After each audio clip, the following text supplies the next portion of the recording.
Welcome to this video. If you're using the YouTube app and want to change the language, you've come to the right place. Today, I'll guide you step by step on how to switch the language in your YouTube app. This is a simple process, and anyone can do it in just a few taps. Open the YouTube app on your smartphone. Look at the top right corner of the screen and tap on the three-dot icon.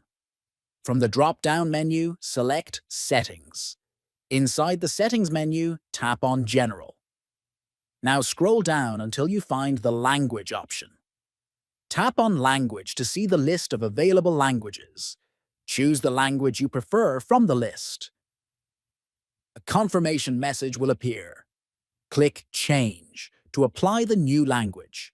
That's it. The app will now switch to your selected language immediately. Thanks for watching. I hope this helped you change the language in your YouTube app. If you found this tutorial useful, feel free to subscribe for more simple tech guides like this.